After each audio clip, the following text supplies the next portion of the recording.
Good morning, everyone, and welcome to the JBDC Virtual Biz Zone one more time. Today is Tuesday, October 13th, 2020. We want to thank you so much for joining us this morning as we get ready for another in the series of our Virtual Biz Zones. As you know, my name is Sansia. I'm from the Corporate Communications Unit, and I am your usual host at this time of the morning. I want to thank you for joining us. As I said before, this morning we are going to be looking at small business competitiveness, how to outdo the competition. And you know that in this time in particular, it's very important to position your business in such a way that it is just attracted to success. And that is what we want for our client group as we go into the Christmas season. So this morning we have with us one of our business development officers, Mr. Leighton Brown.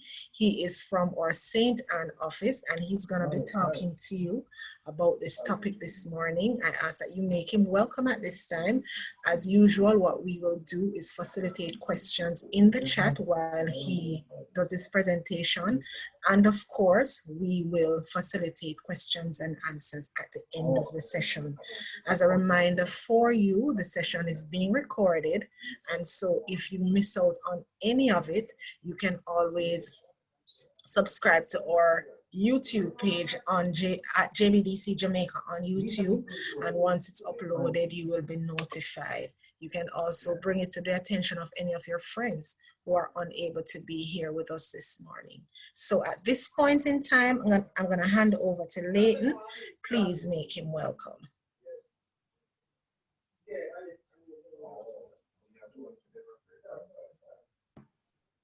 Hi, morning everybody. I must express that it is a sincere privilege to be sharing with you this morning. I would have preferred to be physically in your presence. However, we all know why we had to resort to this kind of a meeting. Honestly, I really like to have an audience in my reach because I can feel the energy. I can, determine where you are and whether there has been understanding or there's a disagreement, which many times help to bring, even more understanding from a situation. Sometimes conflict brings more clarity. So it would be nice to see you. However, I'll try to do justice to the topic. I wish we had more time. I wish it was like a continuous training, because I'd be able to, take my time and to pace this skill that we need to have. All right. Now, competition is inevitable, and the reality is that many people are afraid of it. And you know what? I must say that we should respect competition. All right. It's not that it's an easy thing to do and to, to tolerate somebody else in your space. Sometimes it makes you a little bit, edgy or iffy. Sometimes it divides the spoils, and therefore, it makes it a little bit harder to cope. So what I want to do this morning is to kind of bring a kind of consciousness and awareness of some things that we can do when we face competition, and just help us to understand how we can make the best of it. So really, I want to start with just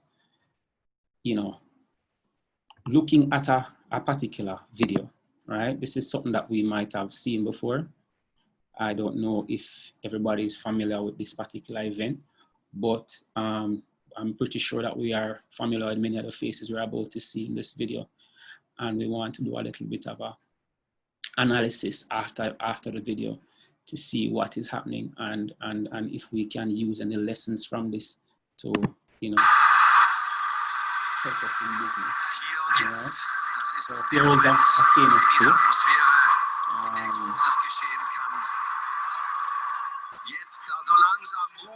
This is a very Jamaican moment. I am hoping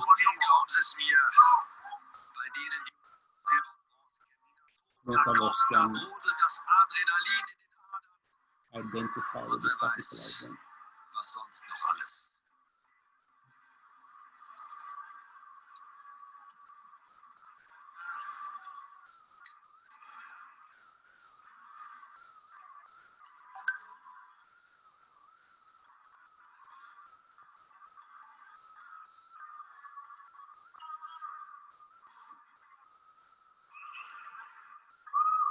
All right, let me pause. Are you able to see? Leighton, your screen is not being shared, you know.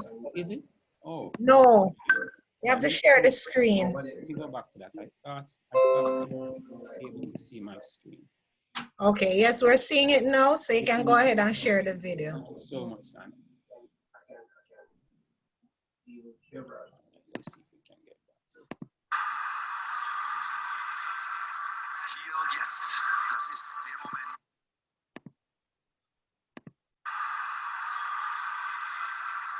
Hier und jetzt.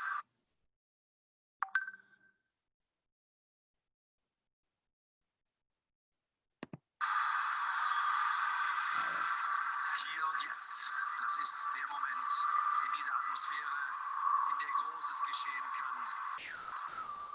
Jetzt da so langsam Ruhe einkehrt im weiten Rund. Aber da unten glaubt es mir, bei denen, die um Gold, Silber und Bronze kämpfen, da tobt das Adrenalin in den Adern. Was sonst noch alles?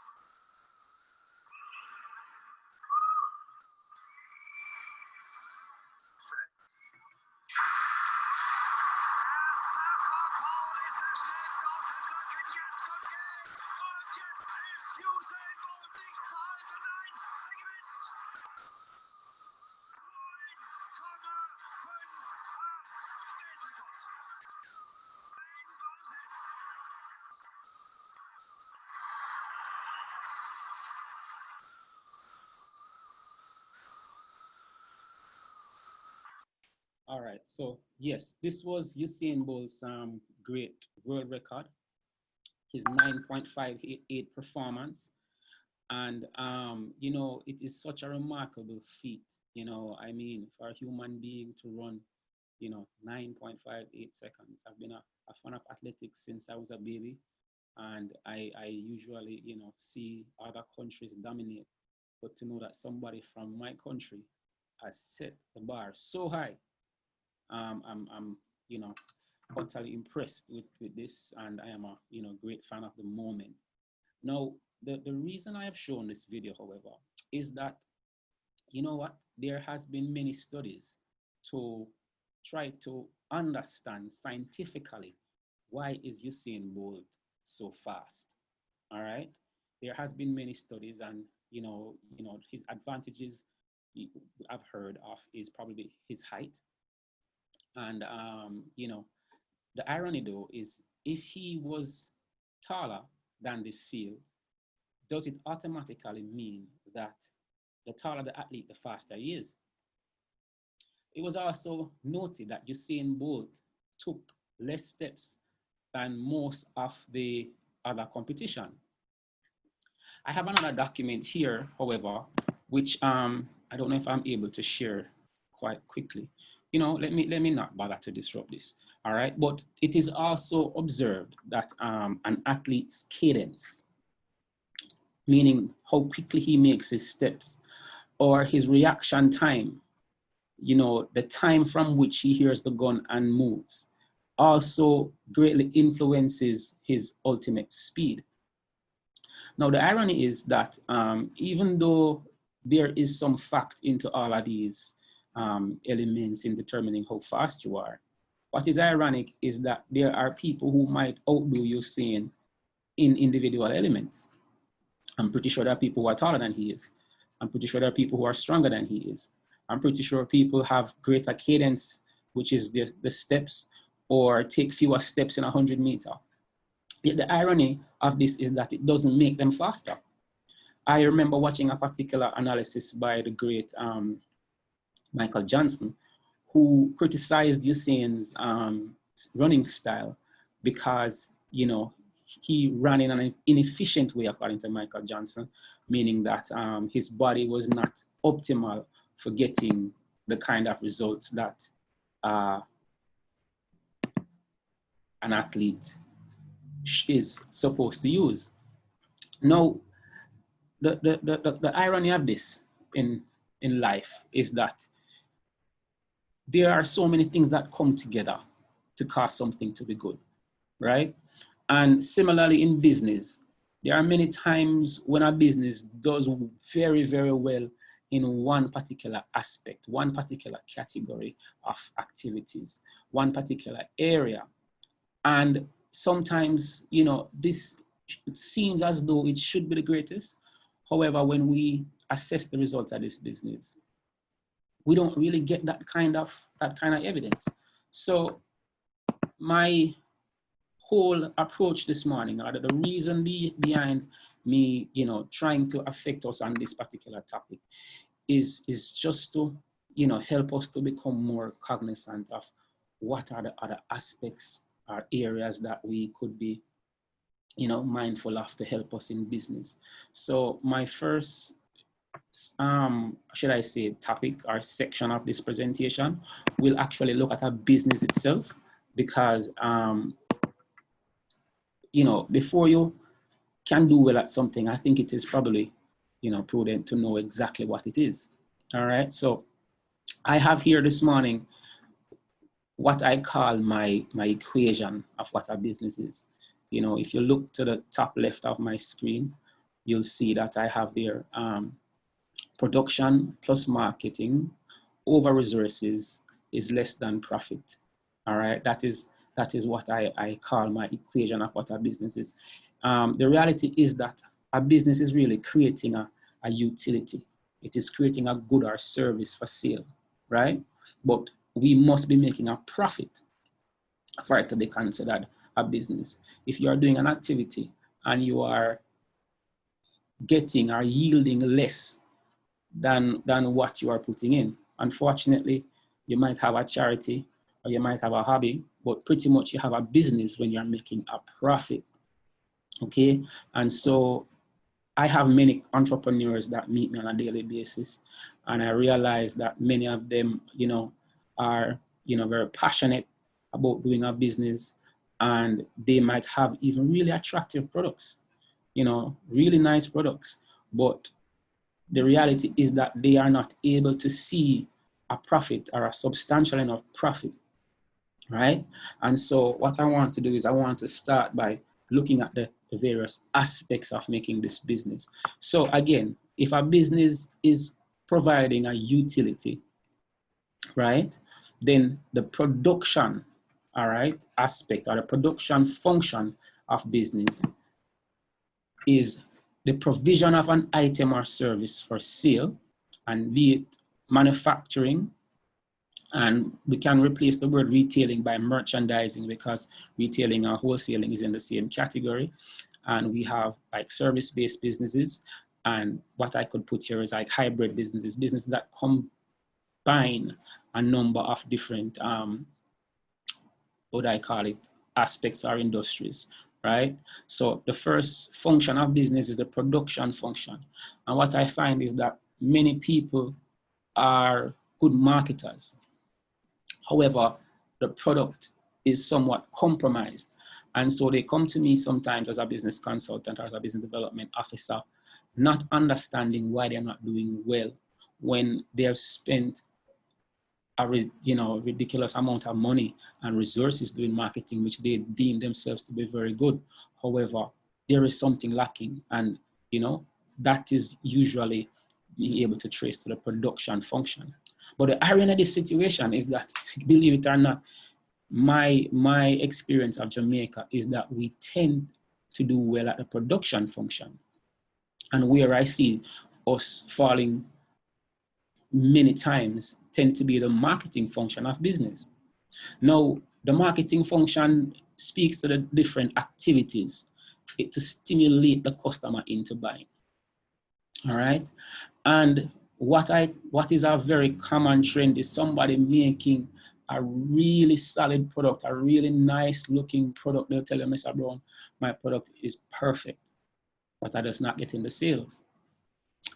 And now, this is another aspect that many people are not necessarily mindful of, because they think that, listen, once you produce something with ideal, features, then automatically it is supposed to sell. And unfortunately, this is not true. The reality of business is that the different functions must be appropriate for the market, all right? What I've seen many times is over-engineered products and people ignoring the actual marketing activities that are required to make something successful. For example, I had a customer, or should I say a business person, who saw me yesterday, and she was convinced that she had an excellent prospect in a particular business. And she told me of the product and how good the product is and how much the market loves the product, and everybody who she sells wants the product, and she not have hand to sell the product. And yet I asked a few questions as it relates to the actual inputs. So what was the pricing, what were the pricing of the ingredients? And when we explored the pricing of the ingredients, quickly she realized that this was not as potential. It did not have the potential she saw. The market would not or do not want to pay more than a particular price point. The value, yes, they like. However, for this to become a business, it has to be profitable. All right. Now, the final function of a business is management. Management. Now, management speaks to the planning, controlling, and the executing of the resources to have this product reach the market or to produce it and to sell it. All right. And many times where the deficiency is in business is the actual management.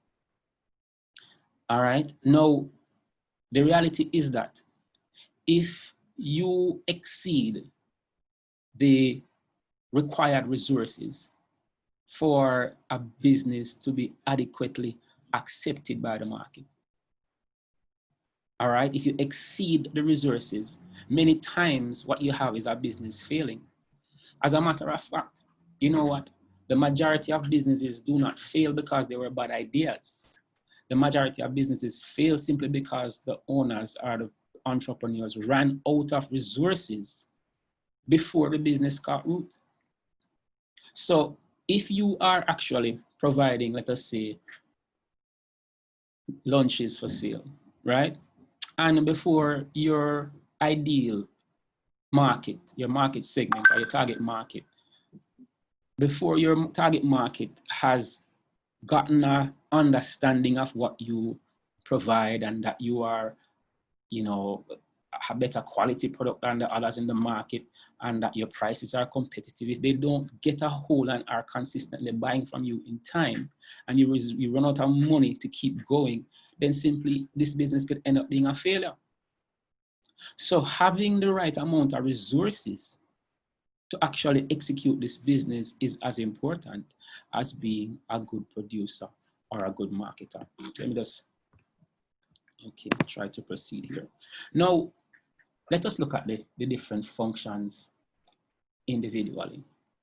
Because again, many times what I find is people who actually go in the production of something, however, they don't know how to keep themselves accountable.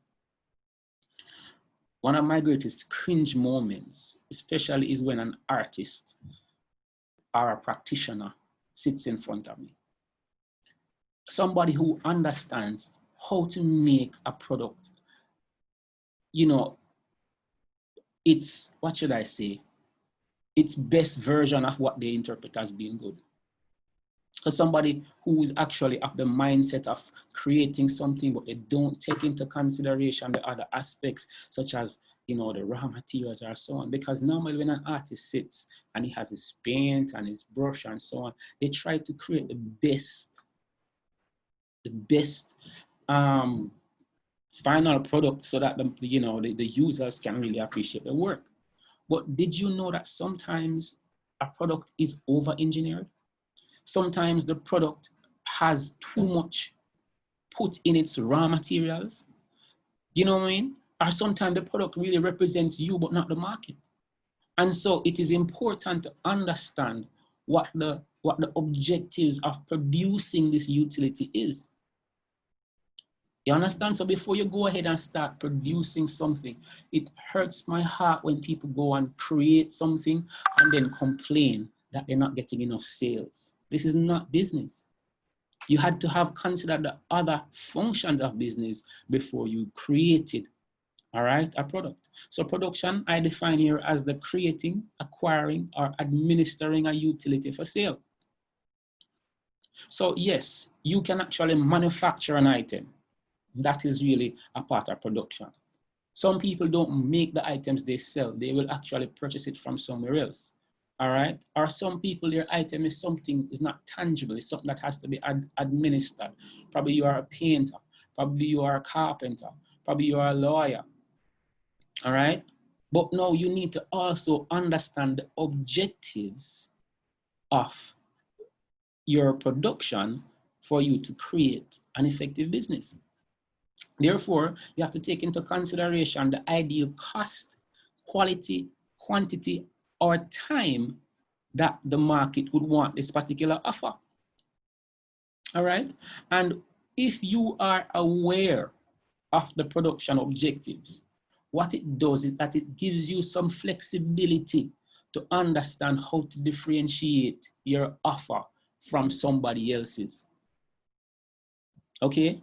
So if I understand that there are a number of people who are selling, what should I call, low-cost ice cream, right? Now, if I'm not aware of the objective, the production objective of cost, the market might seem saturated. If, however, I recognize that while there are many people selling low-cost ice cream, there are inadequate or insufficient people selling premium quality ice cream, which the market seems or demonstrates some interest in, then this could show me some area where I could position my business so that I can become more competitive.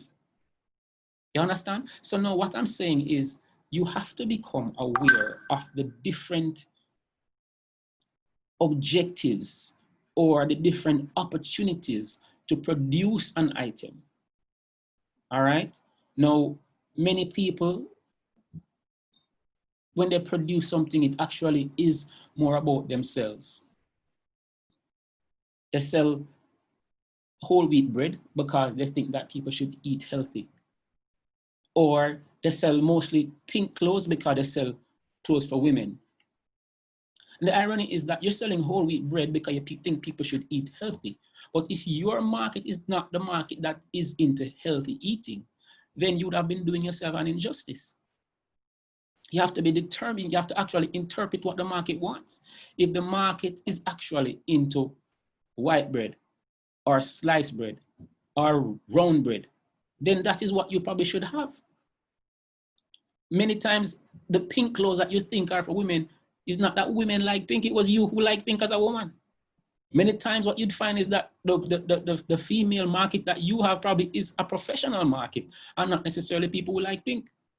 So before you just jump into an actual area and just go and offer something, please do a bit of interpretation of the market to see what your opportunities are.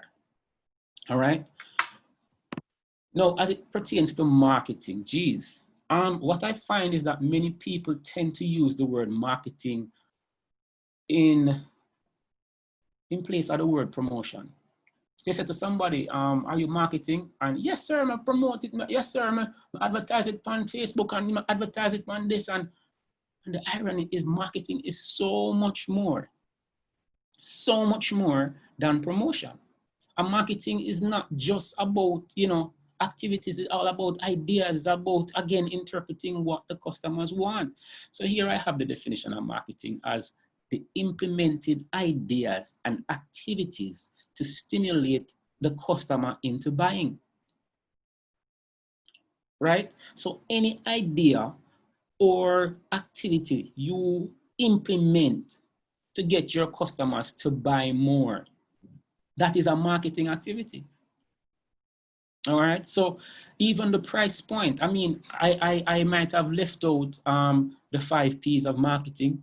And again, I am saying if I had a long-term course, I'd have probably a little bit more granular and a little bit more, you know, I don't know, but I'd be able to bring us out into this competition, because I really think that there's a deficiency in Jamaica on a whole in us learning how to compete.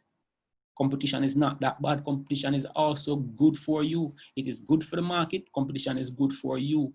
Competition helps to stimulate your creative ideas sometimes. However, let me not stray. Let us look some more at the objectives of marketing. One of the first thing you want to do as a marketer is that you want to sell as much to your current customer as possible. All right. Now the person has already been buying one, which means he has demonstrated his trust in you. How do you turn him or her into a repeat customer? How do you get them to buy a half a dozen instead of one per time? How do you get them to buy 2 dozen and see an opportunity into purchasing as much as possible from you? That's one of the first objectives you should have as a business person in terms of marketing. Once somebody has demonstrated some amount of trust or has passed that risk stage of saying, you know what, let me see what this product is about. I am intrigued somehow, and I am convinced that this is somehow of value or of more value than my money. So seeing I'm exchanging my money for this particular product or service, how can we make that person spend some more in us? Because once he's past that trust threshold, then usually we have more access to them than to somebody else who has not. Now, we can also try to convert or to stimulate the competitors' customers if somebody is already buying from someone else. So the person is already buying, what should I say? Give me an example. Somebody is already buying hair products, but they never bought your hair products.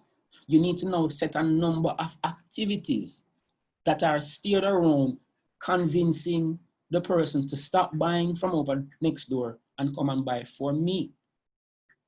Come and buy from me. So the first set of people are the people already buying from us. We want them to buy some more. The second set of people are people who are using the product, but they're not using ours. They're using the competitions. We want to convert them. We want them to come over to buy us. Then there are some people who are not using these products that we offer any at all. All right? There are some people who are not using, and then these people sometimes, I would say, are another potential market. Yes, it's difficult sometimes to stimulate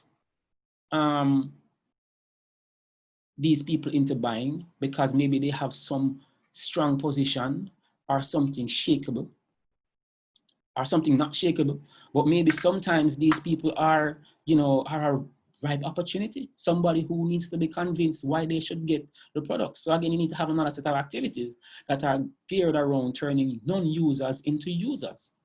And then now, eventually, there is another objective that has nothing to do with how much is being bought currently.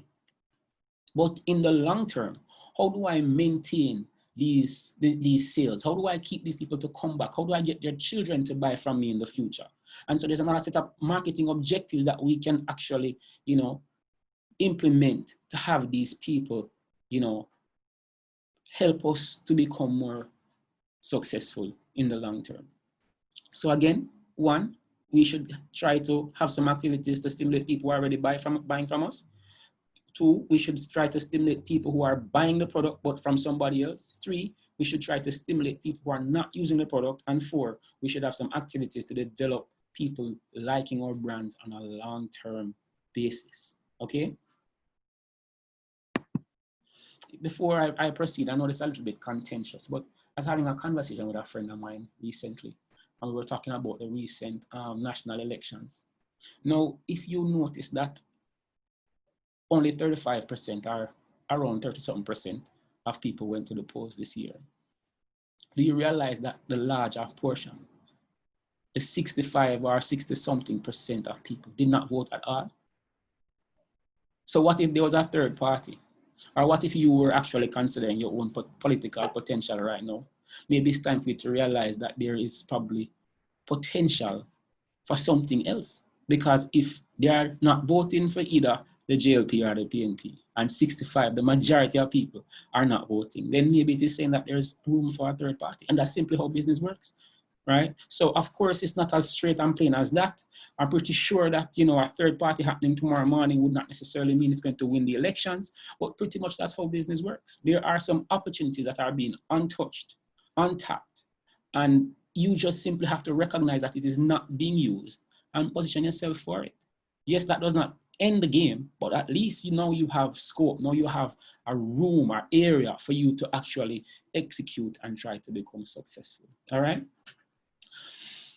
Now, the third function of business, again, where we tend to fail, planning, execution, and controlling the resources of a business for producing, for its producing and marketing functions. Sorry, it's a little different from it's on my screen, right? Now, the reality is that, again, like I said, this is also another reason why many businesses fail and many people do not realize it, that sometimes you really have too little resources, or you have not executed or planned these resources optimally, and so you end up in a bad position. All right. Now, the reality is that there's a limited amount of resources that each small business has. And many times what happens, especially ironically, when there is access to money, it causes us as entrepreneurs to make bad decisions. Especially when there is access to money, it actually influences us into making bad decisions. I don't know if you watch Shark Tank. As entrepreneurs, it's a favorite pastime of mine. But I can tell you, one of the things I've seen many times at Shark Tank is entrepreneurs who have spent too much money simply because they had access to it. It has happened to me personally, all right? Where there is something that you wanted to get done in the business. And because you had access to some funds to do it, you did it inefficiently. You did it the ideal way instead of just doing it an entry-level way. People who probably make sheet and you went ahead and start making the sheet using Egyptian cotton when regular cotton would have worked. You're designing actually an apparatus and you went and had some custom CNC machining done to it when a nice little welder could have helped you do it for probably 10,000 or so, and you end up spending 500,000 on the same process. $1 million on the same process when $10,000 could have done it. All right. And it is important to understand as we advance in this presentation, it will actually try to show us how it is important to understand what stage we are and therefore how much resources can we apply to a particular situation. It can't be wasteful. You have to be resourceful. All right. Many times us entrepreneurs, we don't understand our timing and our resources and the limits of our resources, and we end up running out of money. Another objective that, no, the objectives of marketing, of management rather, is to achieve optimal profitability, of course. And this is by, you know, applying the little resources that we have to making the ideal product and to use the right marketing strategies to you know, to get the market to buy, and of course to have, you know, long-term potential. You want to manage a business that exists, because sometimes some people run some business, and I can tell you this, there is no future. There is no future. Some of us managers or some of us business owners are short-sighted, and so we run a business for optimal profitability right now. So we actually extract every single fish from the sea, including baby and big and small, every single one, and then you know, in a couple of years' time, there's absolutely none to proceed, none at all to continue this business. You have to be considering your long-term potential as a business person. All right. So again, well, let me step forward before. Right. Again, we need to know, assess where are our weaknesses as it pertains to our business in general. Okay, because many times what you'll find is that somebody just had an opportunity and jumped at it, not carefully assessing what the real problem was, what the real opportunity was. And so they have gone ahead and started to press gas. They started to accelerate without fully understanding the different functions of business. And so they end up with an underperformance, even though by their standard, the product itself is really, really good. You have to look again at the objectives. Is my cost right? Is the right quality? Is my quality under the standard? Is my quality over the standard? Am I putting up too much? Are my raw materials too expensive? Is there a process in my delivery that is too expensive? Am I adequately managing my resources? Am I speaking to the right market? Are my activities, my marketing activities, are targeting the right people? So first we need to understand again the different functions of business to hold ourselves accountable. And once we are satisfied that we understand the general, the generic processes, then we can look at our individual circumstances and see what else are we not doing well. All right, now that we've looked at the generic functions, it's time to actually look at your specific situation. All right, so you look at the generic functions of a business first and ensure that you're doing enough in these functions. And if you are satisfied that you are there or almost there, or this is not the reason I am underperforming, maybe it's time to look into your actual circumstances. One of the first questions you want to ask yourself, what is the industry? How does this industry translate into my actual circumstances? What is happening? All right. Now, the irony of this, why I'm asking such a simple question again, is that it can have a more profound meaning. All right. I have a few examples right here, which I've listed, which I have selected for a purpose. Now, the business of McDonald's, yes, the same McDonald's that does hamburgers. It has been said that the real business of McDonald's is not selling burgers, but instead, McDonald's is a real estate business.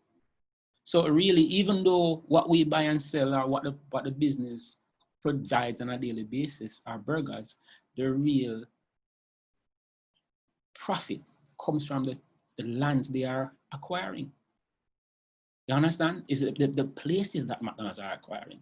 So even though, yes, it's a burger business, is burger really the industry it is competing in? Or is burger really the business that creates the only value for this product? National Bakery. National Bakery provides baked products for the entire island of Jamaica. But I've also been told that the owner of the business, Mr. Hendricks, has said that he's really in the logistics business. So while he provides baked products, it's not really just a bakery. He really is into mass production, mass delivery, logistics. So for you to compete with national, you have to think about, how do I create a business that will be able to deliver to Jamaica on a consistent basis at the cost that he's able to deliver at? So if you think you bake a better bread, that means you're better than National Bakery, you're in trouble. Because he has built out way more than just some really good ovens. All right? Facebook. Now, while Facebook is a social media platform, it really generates a lot of its revenue from advertisements. And Amazon, what kind of business is Amazon? You understand? Now, the truth is you are going to have to understand exactly what is your industry. Okay? So yes, you might be selling food, but is it that you are trying to be in the entertainment industry, or are you only trying to provide a cost-effective lunch? You understand? You need to understand where exactly is, because what you can find is that there are a number of businesses that are in the same, or they create the same products, but pretty much they were really going for different industries. And so because you misclassified where you are or what should be important, your emphasis is on the wrong aspect of business.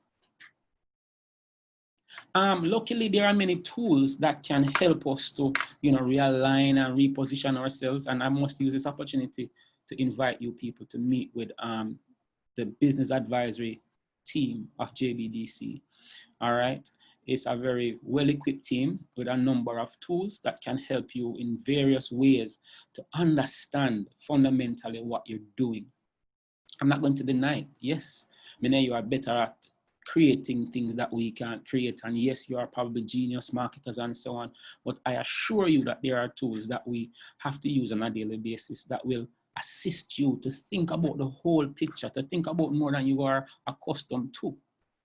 All right. As human beings, I must remind us how limited we are.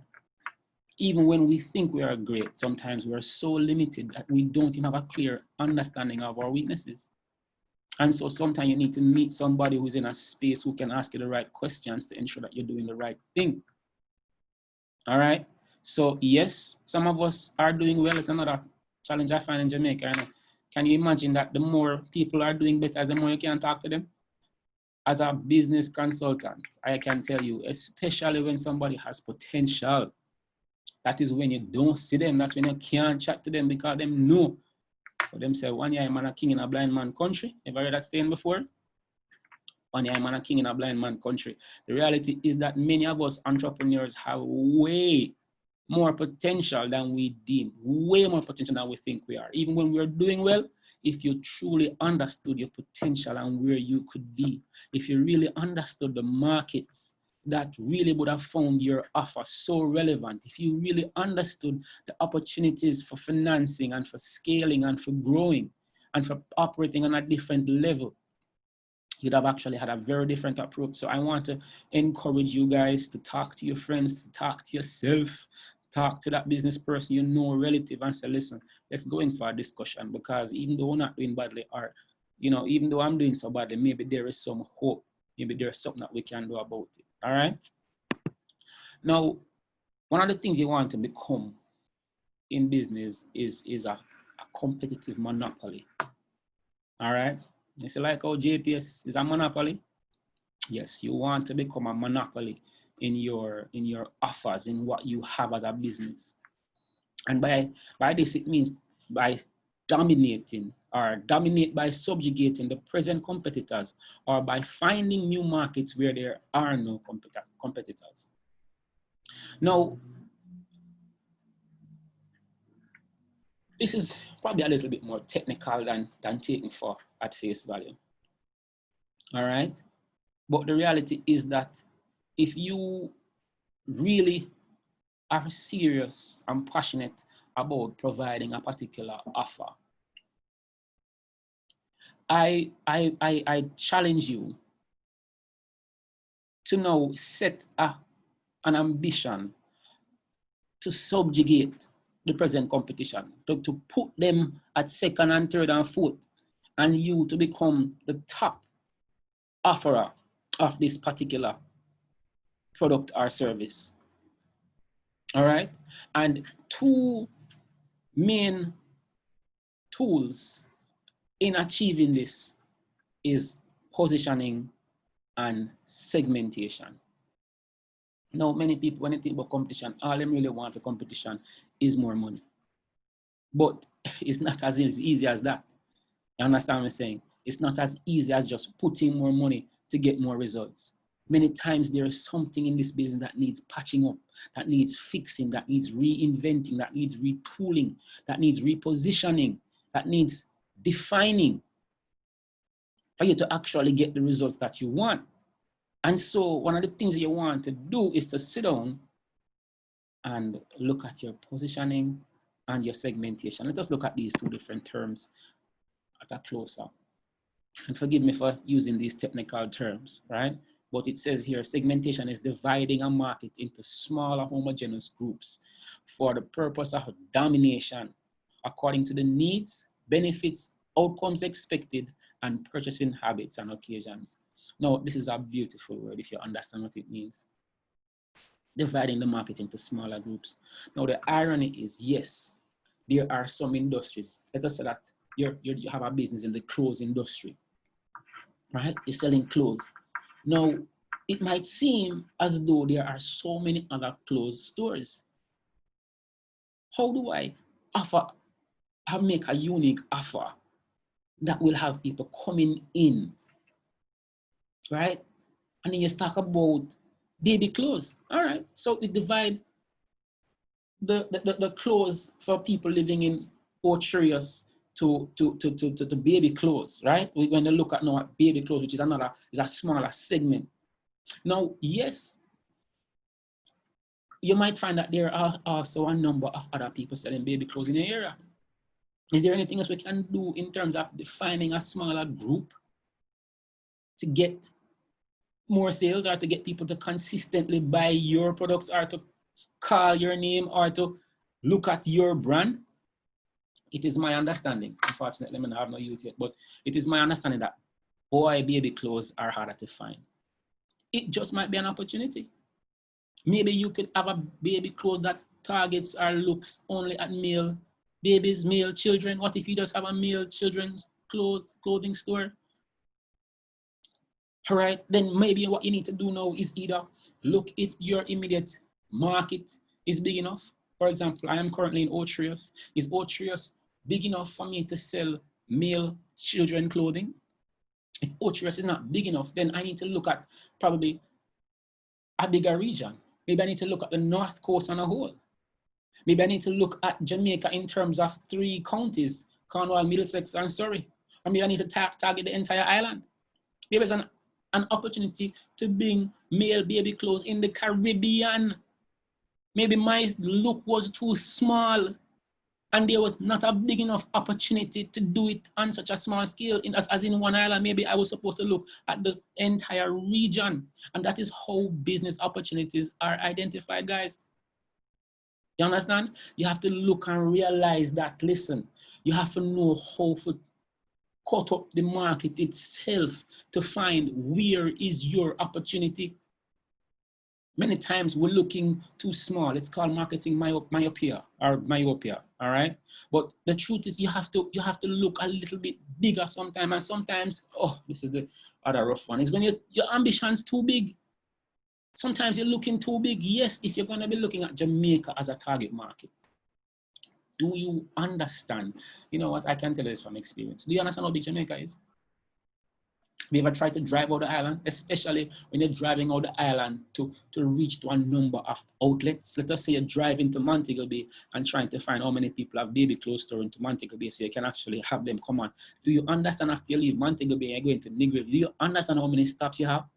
And you leave Negril and you go to West and you go to Senti and you go to Mandeville and you go to Clarendon and St. Catherine, and it is a big island. And so sometimes when you are segmented, you're gone too big and your resources cannot support the kind of activities that you have taken on. So maybe what you were supposed to do was to look at a smaller segment, satisfy their needs. When they are happy, you look at bringing on or scaling to another stage. Good? So again, segmentation, really, really good skill to have. Positioning now. Now, positioning is a deliberate manipulation of the quantity, quality, time, and cost dimensions of the production function to meet the needs and wants of a segment for the purpose of domination. I love that word, domination. Do you love competition? I like competition. I don't like to lose. I'm not afraid of it. And every time I lose, I learn. Whenever I lose, I collect information. I lie down on my bed sometimes, play one single game of basketball, I'm a lose game of basketball, and I lie in my bed and I'm really pondering about it. What did I do wrong? We were supposed to make more passes. We're supposed to get the ball on the court faster. We need somebody on the team who can make 3-pointers more consistently, or we need to drive the lane. The guys were tall. We need a taller team. No, that is how I take on competition. Many people just curl up and die. No. That's not how it works. Many people just curl up and die once somebody has been doing something that they have been doing and they can no longer continue. I love the word domination. You want to take control and demonstrate who you are. You want to demonstrate your influence. All right. So again, positioning is a deliberate manipulation. You sit down and you think, based on my market, what are the right colors of sneakers I need to bring into Jamaica? You understand what I'm saying? Based on my market, what are the products I can afford to sell in this? You know, the irony is there are many people, especially in this COVID time, who had really good jobs, especially in the hotel industry. Yes, you were a top chef at Sandals, and you have left Sandals and gone back to your small community of Porus in Clarendon. I hope that is where Porus is. Now that you've gone back, now your idea is to create cream cheese cake with all sorts of delicacies, and you are sure, based on your maths, that at the end of the week, you will have $120,000 because your cake costs this, and your sponge cake is that, and your creme de la creme, whatever, is of what value. Listen, if it is that the people in your community cannot afford to buy the products at the rate that you are calculating, you are in trouble. And instead of being selling your sponge cake and your cheese de la France, you were supposed to be making a really nice wrap bun. So yes, you come from somebody with all these great skills, but you don't just start to create based on what you can do. You have to, again, assess what is it that the market wants. What is the time something is being delivered in? Can you improve the time? Can you make it a little bit more convenient? What is the quality they want? Do they want a higher quality? Do they want a lower quality? You have to observe where your opportunities are. I don't remember if you guys remember when Lasco came into the market and Grace was already making superb products for the Jamaican market, high quality, premium this, Grace that, and top brand. And Lasco came in with a more economical solution. The reality is it didn't necessarily say that we compromise the quality. But all they simply did was enter at a different market, a price point in the market. They just simply enter at a different price point. I am aware of businesses that produce the same item and sell the same item at several different price points. Recently, I was reading about some olive oil business, and the olive oil has the same olive oil and they sell at 4 different price points. Premium, economy, whatever. The reality is that the product is the same, but they saw that there were opportunities at different price points. There were some people who were willing to pay for the organic such and such, and they were willing to pay $10,000 for a little bottle or something, while some people then can barely afford the $1,500. So you have to understand which of the market exists more, which of the market I can reach, how can I reach them, and you position yourself for that. You understand what I'm saying? So again, positioning, a deliberate manipulation of the quantity, quality, time, and cost dimension of the production function to meet the needs and wants of a segment for the purpose of domination. Yeah, you want to dominate. Oh, yes, this is another tool. This is another very, very important tool that is used to help a business to differentiate what it offers from somebody else who's in the same exact industry. The reality is, because you are in the same industry as somebody doesn't necessarily mean that you have the same identical business, and it doesn't mean that this same opportunities exist for both businesses. Now, this is a favorite of ours at JBDC, the business model. To be honest with you, many of us are quite proficient at this tool, And I have seen where there are people who misinterpret the function of the tool, how it is used, how it is implemented. And so again, I want to invite you to come in and have a discussion with our team about your exact business model. Now, the reality is that the business model is comprised of 9 elements, and what is encouraged, it's not even about us anymore, even from the creators of the business model. What is encouraged is that you, reiterate different versions of a business model until you find one that works for you. There are various ways to actually manifest the same business by changing different emphasis or different strategies in how you actually execute these different elements, and therefore, you end up with a business in the same industry. However, we emphasize a different aspect of our model, and therefore, even though we are quote unquote competition, we can shop together, or we can use the same equipment. We can actually collaborate, because the reality is that while we are competing, there's such a major difference that we're not really interfering with each other's markets. All right.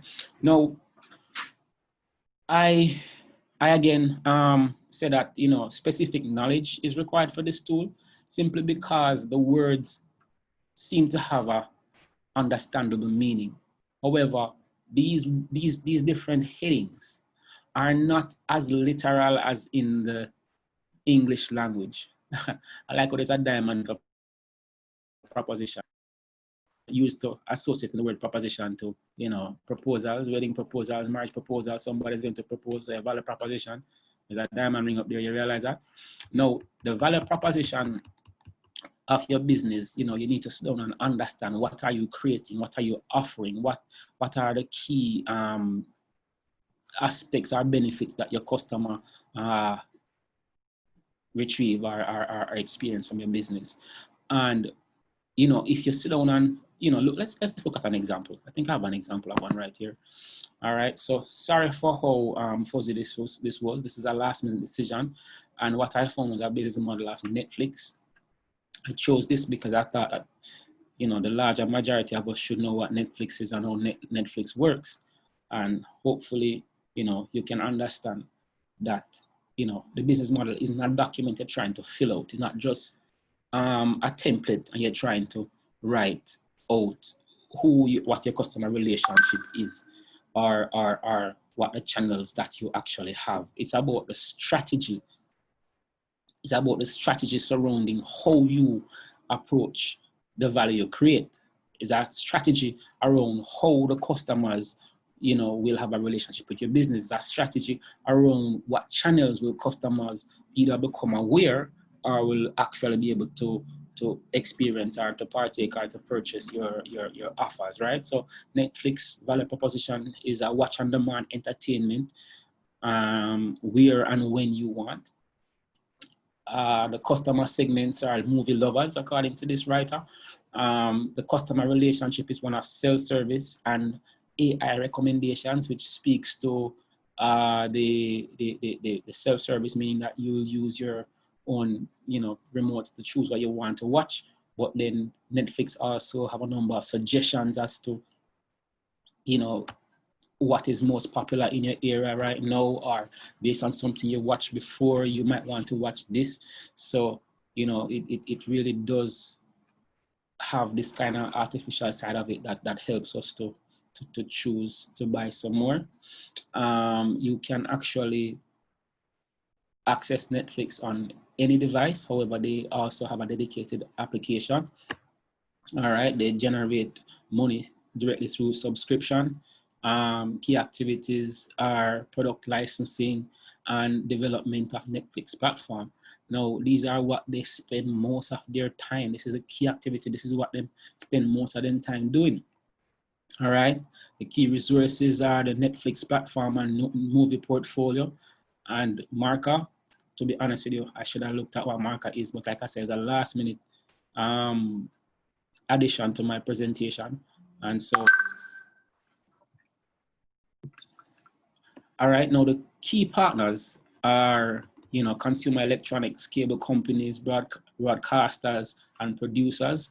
And the cost structure, most of the money is spent in production and licensing and technology development. Now, again, you need to, you know, understand what the strategy is, because Netflix could change any of these aspects. You understand? Instead of, or let's say somebody wanted to duplicate the model of Netflix and do one only for sports lovers instead of movie lovers, right? Or somebody's going to have a different type of revenue stream from Netflix. You could have an exact model of Netflix and your revenue streams is solely advertisements. Netflix have no ads. But what if you decide to just duplicate the entire Netflix business model canvas and generate funds only from advertisements? You understand? There are so many ways of just, what should I say? I will almost call it coexisting, but pretty much what I mean is, you know, a business being in the same industry, being in the same space. However, because it has a different emphasis in a different element of its business model, it just have a total different appeal, you know? And so it has a place for existence. Instead of fighting for the same customers, it end up getting a whole different new supply of income, and therefore can coexist. Oops, did I think I just pressed something that jumped my presentation. All right, good. I'm back to where I was. All right, I think I doubled up there. All right, so now that we've looked at the actual circumstances of our business, it's time for us to look at the competitive environment. And again, there are a number of tools at JBDC that we can use to help you to look at your competitive environment. Here I have a competitive analysis. Some questions you can ask: who is the market leader? What are their strengths? What are their weaknesses? Oh my God, did I miss out that particular? If you bear with me, guys, I can jump into my folder. I would like to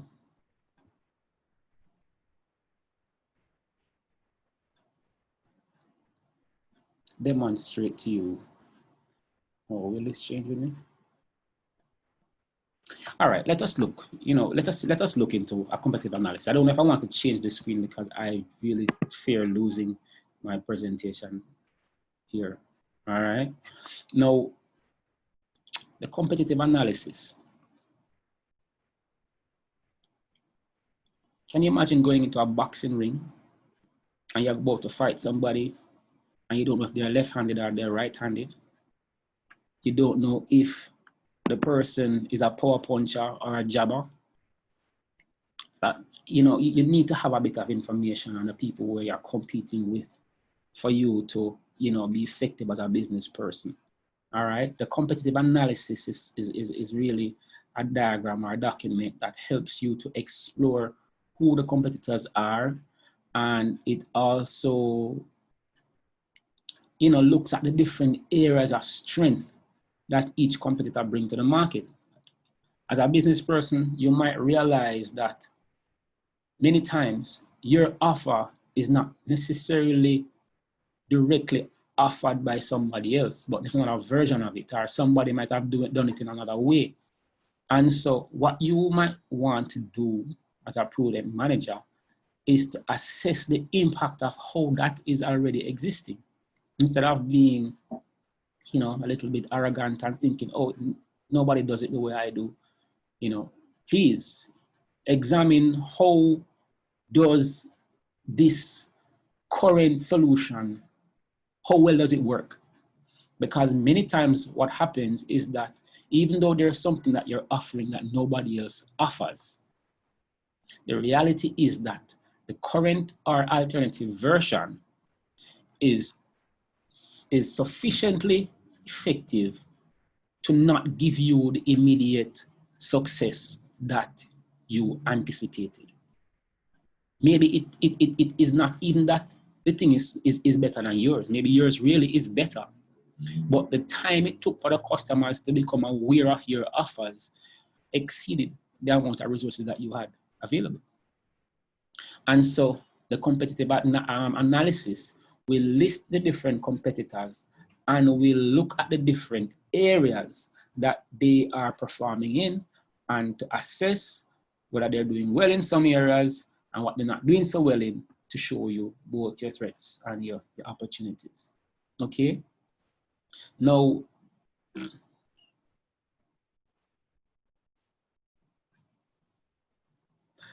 the pestle, there's another one I had showed you earlier. I'm missing a slide if you noticed. The pestle analysis. The pestle analysis looks at the environment in terms of the political, environmental, social, technical, educational, and legal framework. All right, you want to look at the different aspects of the industry that exists.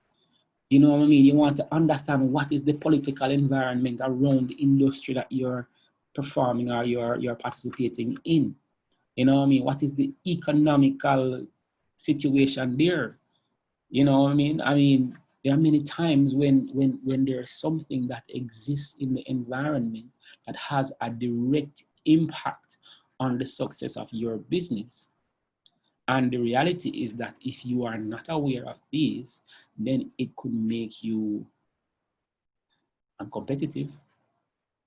You understand? If you're in an environment and you're offering something that is internet-based, and yet there is poor internet connectivity in that particular environment, the customer is going to experience an inconsistency and they are going to be upset about buying your particular product.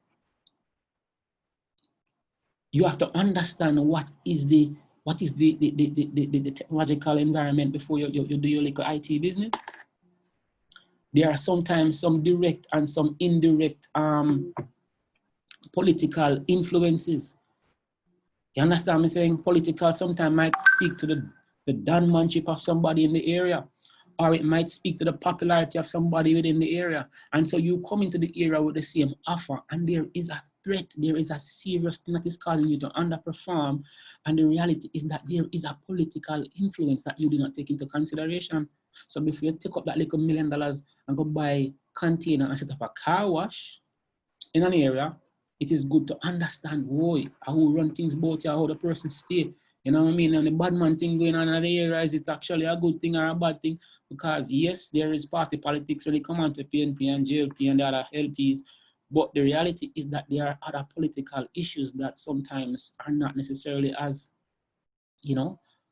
out there as possible, but if you don't take into consideration, they do impact how your business works. All right. We also want to look at the legal. Oh my God, this is such an important document. Guys, you need to come in and sit down and talk with a business development officer about your competitive environment, all right, or your pestle analysis, because I'm telling you, there are times, and listen to this carefully. I want to be very clear about this. There are times when people are not capitalizing on some business opportunities because they don't understand the law. There are some things, did you know? All right, one of my favorite sayings from one of my favorite persons is, as a business person, you should break the rules. You should break the rules as a business person. However, you shouldn't break the law. What I'm encouraging you is breaking the box, breaking the tradition, breaking the conventional way of thinking. There are things that you can do that might appear illegal. However, they are legal, but it's just not being done. You understand? Had this not been a public forum, I'd have told you about something that I discovered recently, that there is no law against it. It appears to be something that should be paid for, but there is no law saying that it should be paid for, and therefore there's a way of doing it. And I'm telling you, as a business person, you have an understanding of what the legal, framework is of the particular market you're operating in. Okay?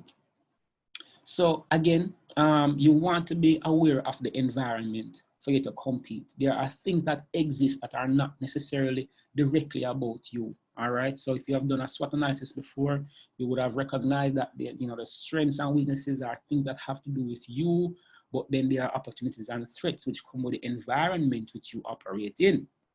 And so for you to become competitive, for you to be able to do things that other people are not doing, you need to be aware of things that exist in the environment itself, how they are, you know, how does it operate? Before I invest this amount of money doing that particular product, what is it that is happening in this particular environment? Okay, and finally, well, just before finally, this is what you want to do before you run out there and execute your competitive plan. All right, remember, we want to fight here. We're fighting back. We're coming against whatever is already existing as a business person, even though there are things in the environment that are doing what you're doing. You know, there are ways for you to overcome them. There are ways for you to go around it. There are ways for you to outperform them. There are ways for you to come down the top performer in the group. But one of the first things I like to tell my people is to put it on paper first, plan it in your head first. So many people run to market and do things because they had access to money and they fall because they didn't plan enough. You need to put it on paper. You need a document. You need something to actually guide this motion. Don't just run out there and do it. You need to guide you need to guide everything that you're doing. All right. Now, one of the first ideas I have here is a business plan. Now, a business plan is a separate document from a business model. A business plan, listen, I'd encourage you to actually go online and find a template and write a business plan. But there are many, what should I say, circumstances where a business plan is not relevant, or one that you've done for yourself is not necessarily competitive enough, or it's underpriced or overpriced. And so this is not a one size fits all for everybody to go and to do a business plan and it is going to be the best thing ever happened to you. It's not true. All right, a business plan becomes more or less relevant based on the stage that you are in, based on what you're trying to achieve, based on so many different, it depends on how much money are you trying to go for. I mean, if you're going for, you're going to have a business that is generating a small amount of money, then you might not want to pay for a professional plan. However, doing a personal one from the internet, excuse me, it's not a bad idea. However, like I said, sometimes the document you need might be a business proposal more than a business plan based on your particular circumstance. So there are times when you need to actually be focused on a business model because you're probably at a stage where you're still formulating or you're still validating. And so you're not necessarily ready to invest in a business plan so much. However, it is not irrelevant. A business plan is a document that outlines the strategy and the implementation of resources in order to achieve the business goals. All right. So any stakeholder who has an interest in an idea that you have, they would like to understand how you'd have explored this idea before putting it into practicality, right? Before spending that money, they want to understand how much have you projected that you're going to be doing in revenue. They want to understand who are the market that you are actually targeting. They want to understand what's the team, what is the marketing plan, what's the product, what industry, all of these things. So you want to develop a plan. And again, we can help you to get one if you need one. A marketing plan, oh my gosh, when you have a business plan, do not think you stop there. Because yes, a business plan speaks of the whole venture. But in terms of getting people to become aware, in terms of turning people on to buying your product, you need to have a separate document that stimulates them to, to look at what you're offering. You want to have an understanding of timing. Again, when you're working out your marketing plan, yes, there are particular strategies that will, stimulate a particular set of people, but the timing must be right. You must have the budget, the money for it. You must understand who is the one executing it. You must think about, the structuring of it, the wording of it, the colors, the brand. Listen, it is not necessarily as easy as it sounds. And too many people you know what? There are too many business people who know exactly what to do with the money just after they lose it. Just as you don't spend that $3 million is when you know exactly how you should spend $3 million. And so you want to actually go through a plan that helps you to determine your financial model, the budgets. You want to have a statement of your current performance. You want to have projected statements. You want to have an understanding of how money has been going with you, how money will go with you in the future based on my new assumptions, based on my new, you understand what I'm saying? It is not something to be taken lightly. There are many times when we have a little opportunity to get some funding and we would have gone to market too soon without adequate planning and would have failed because of one slight misperception or just bad timing, or, you know, again, you want to also have a very good understanding of the required people. Listen, do not take for granted the people behind building a business. There are many times when our product is perfect, when the marketing was excellent, but the people behind it were not sufficient. The person behind it didn't have the experience, they didn't have the advice, they didn't have the kind of support. And so again, you want to ensure that you have the right people behind executing this competition, this competitive environment. Again, remember my discussion about the basketball. I have to think about the height of your team, the efficiency, who shoot the 3-point best, who's best at the drive the lane, who's a defensive guard, who's a point guard, who's the best person for passing. You need to know the people who can do it, because if you're giving the wrong person to do the wrong thing, you might be in big trouble. And finally, execute. Now, planning is one thing. There are many people who on paper have the best businesses. They have the best businesses on paper. Can they put it into reality? No. It's time to execute. You have to get up. You know what? I don't think people give entrepreneurs enough respect for what they go through psychologically. You understand? I don't think people give entrepreneurs sometimes enough respect for what they go through psychologically. I tell you what, as an entrepreneur, there are times when your very mood is preventing you from doing what you're supposed to be doing.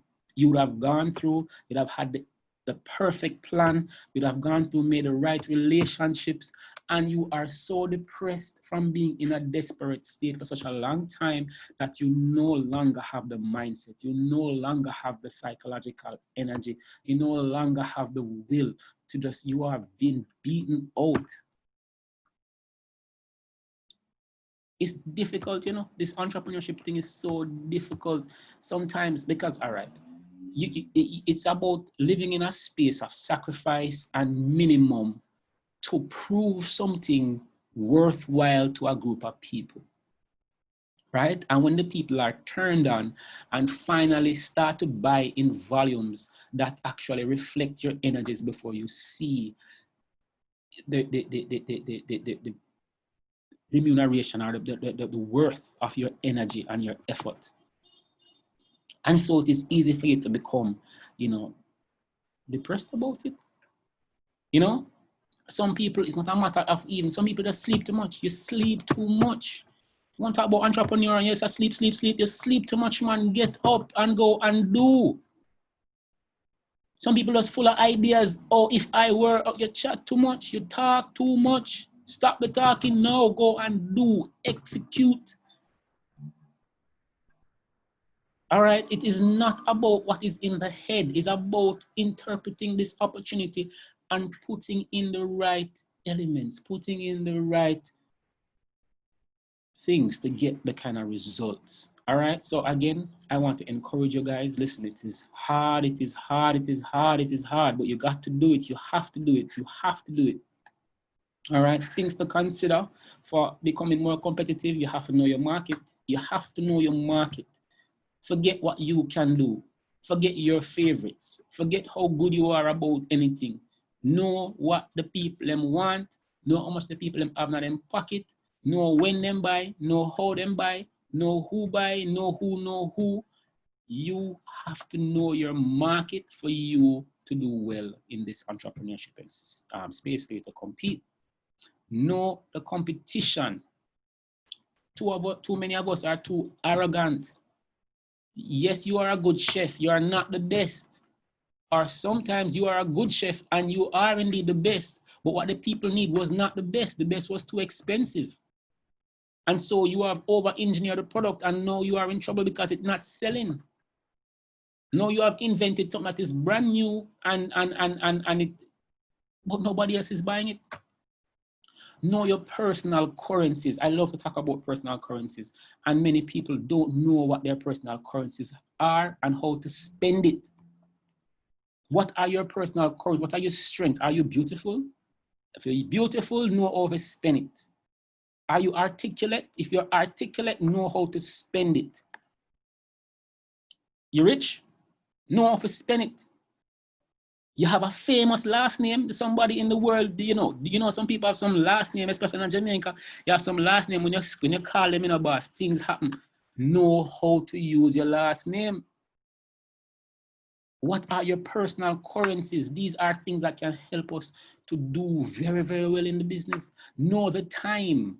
Know the time in terms of the calendar year. What time is it? Christmas time is coming up. What have you been putting in place for Christmas?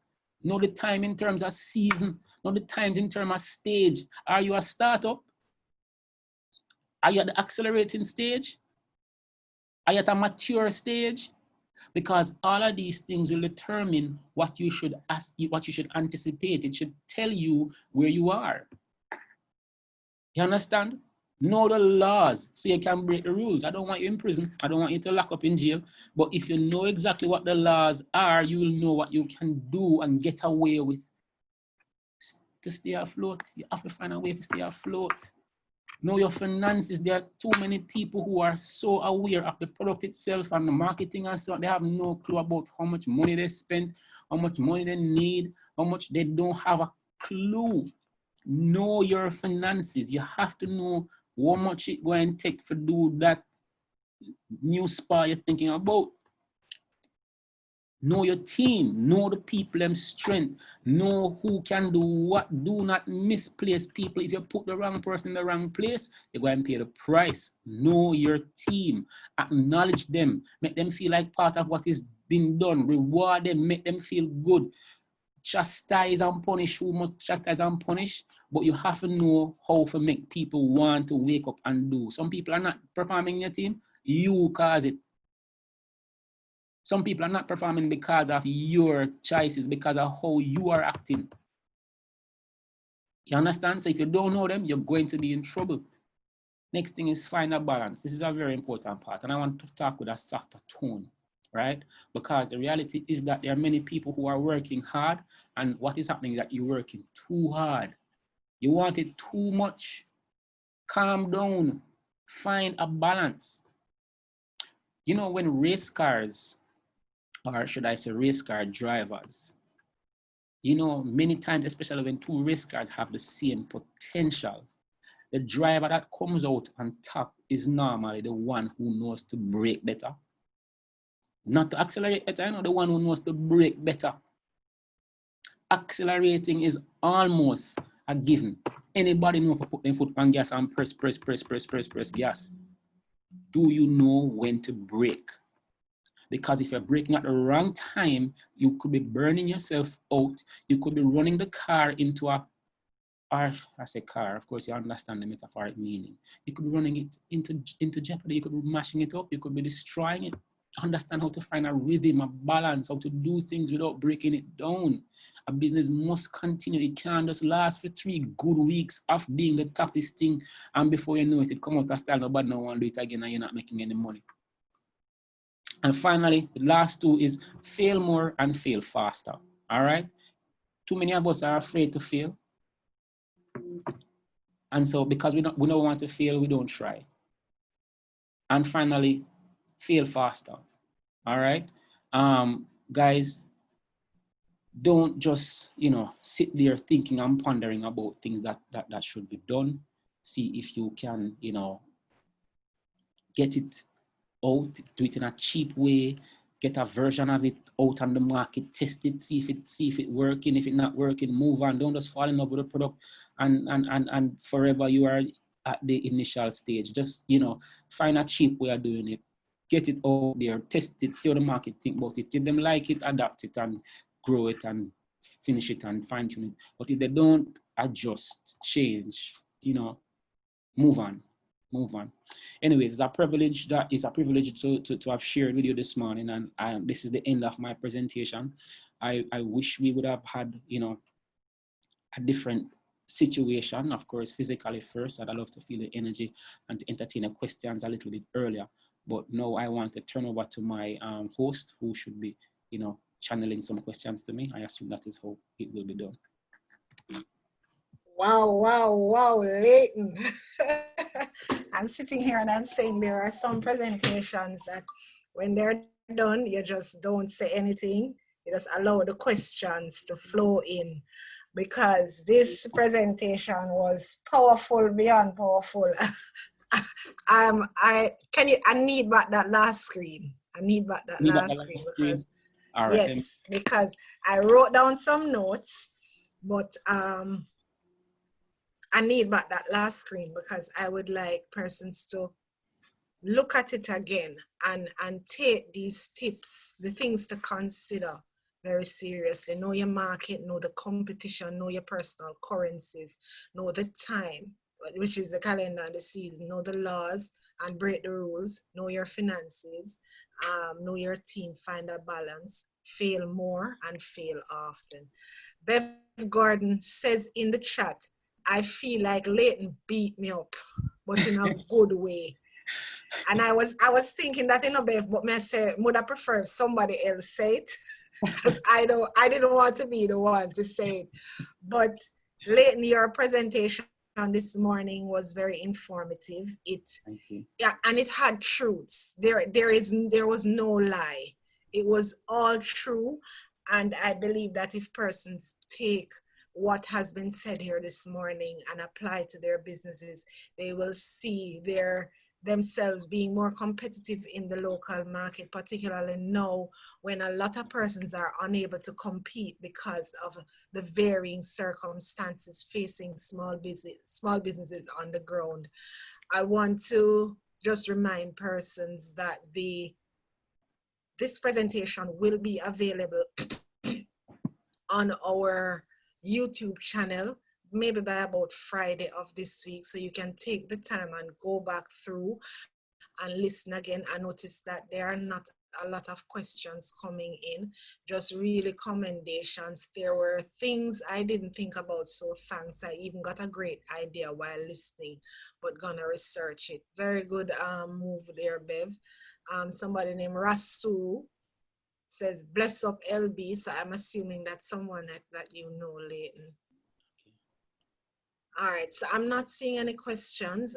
So at this point, I am going to close the session. Thank you so much, Leighton, for having taken the time this morning to share with us. The information was very well received. Again, persons can always look out for the recording on our YouTube channel. The JBDC offices remain open. info@jbdc.net is our general email. You can always send an email to us there and you'll direct it to the correct person. Our phone number is 876-928-5161. Leighton, can you please give them your OTRS number? Okay, my OTRS number is 9743998. And remember to put 876 before that. Yes. So again, thank you so much for having shared with us this morning, and enjoy the rest of your day. Bye, Leighton. Thanks, guys. See you soon, son. All right. All right.